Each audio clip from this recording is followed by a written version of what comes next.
नमस्कार मित्रांनो, तर सकाळीच आपण नाली टाकली फुकून, कारण की नालीमध्ये भरपूर आयचन झालं आणि आता पाऊस काळ जवळ आलाय.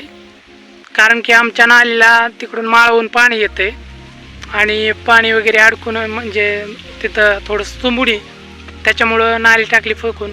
नालीमध्ये भरपूर आयचन होतं, तर तुम्हाला दाखवतो नाली फुकलेली. आणि आपली नालीला एक नळी पण आहे, कारण की रस्ता आहे आपला. नळीला आयचन अडकुनी म्हणून आपण टाकलं फुकून. थोडंसं आंब्याच्या झाडाला पण हाय वगैरे लागली, कारण की खूप सारं भटका झालता झाडाचा, ते आवरलंच नाही. ती हाय लागली इकडं.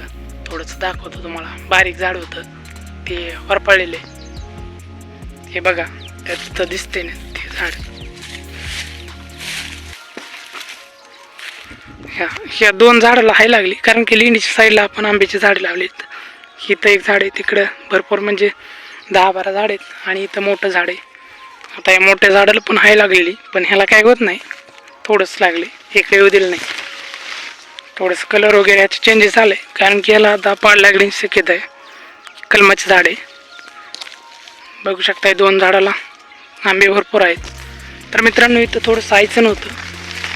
इथं केळी होती, आपली केळी इथं सारखाच फोटो व्हायला लागलाय, कारण त्याला तोडलं बी तरी फोटो व्हायला लागले. आता गावरान केळी होती आणि इथं लावली होती, कारण की ते इथं एक बोरवेल होतं, त्यातलं आपण मोटर उपसून टाकलेली.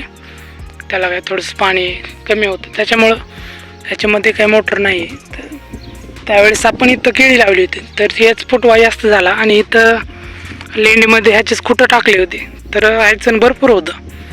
आणि इथंच नालीला आपण नळ्या टाकल्या होत्या, जवळपास एक 15-16 हजाराच्या नळ्या येते, कारण की रस्ता आहे आपला. त्या ऊस जाते ना, इथूनच जाते आणि त्या तिकडे लेंडी माळावून पाणी येते आणि इकडे नदीला जाते. त्याचं आपण एक थोडंसं पाऊस काळ जवळ आला आहे, त्याच्यामुळं लेंडीच चकापक करून टाकली. आणि आपल्या आंब्याच्या झाडाला पण हाय लागलेली थोडंसं, पण काय होत नाही त्याला काय. चला तर मित्रांनो, आपण थोडंसं ते आंबे पिकायला तयार झाले का ते बघू.